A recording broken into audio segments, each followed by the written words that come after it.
शीर्षक: जंगल का बड़ा सांप। शाहसुर एक घना, हरा भरा और शांत जंगल था। वहां के पेड़ इतने ऊंचे थे कि उनकी शाखाएं बादलों को छूती थीं।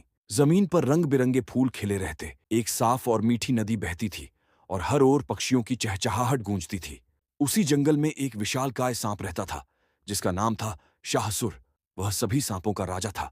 उसका शरीर लंबा, मोटा और चमकदार था, जैसे कोई हरी और काली रेशमी चादर जमीन पर लहरा रही हो। वह एक पुराने बरगद के पेड़ के नीचे गहरी बिल में रहता था। शाहसुर बहुत समझदार और दयालु था। वह किसी को बिना वजह नुकसान नहीं पहुंचाता था, लेकिन वह जंगल का रक्षक था। अगर कोई जंगल का नियम तोड़ता तो वह डर के बिना बाहर आता, चाहे वह कोई शिकारी ही क्यों ना हो। एक दिन जंगल में खतरा आ गया। कुछ शिकारी बंदूकें और जाल लेकर जंगल में घुस आए।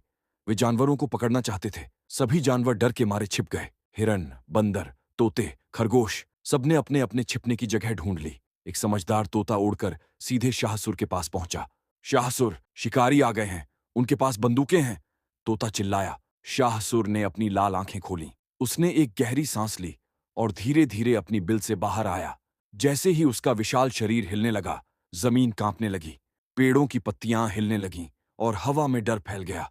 शाहसुर सीधा शिकारियों के सामने जा पहुंचा। शिकारी उसे देखकर दंग रह गए। उन्होंने इतना बड़ा सांप पहले कभी नहीं देखा था। शाहसुर ने जोर से फुफकार मारी। उसकी आवाज पूरे जंगल में गूंज गई। यह जंगल मेरा है।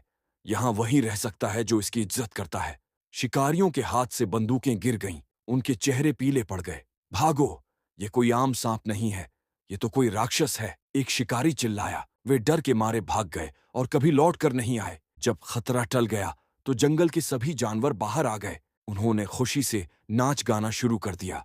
हिरण ने झुककर सलाम किया, बंदर ने ताली बजाई और पक्षियों ने मीठे गीत गाए। शाहसुर ने शांत नजर से सबको देखा और चुपचाप वापस अपनी बिल में लौट गया। उस दिन के बाद से जंगल पहले से भी ज्यादा सुरक्षित हो गया। सभी जानवर जानते थे कि जब तक शाहसुर वहां है, उन्हें कोई भी नुकसान नहीं पहुंचा सकता।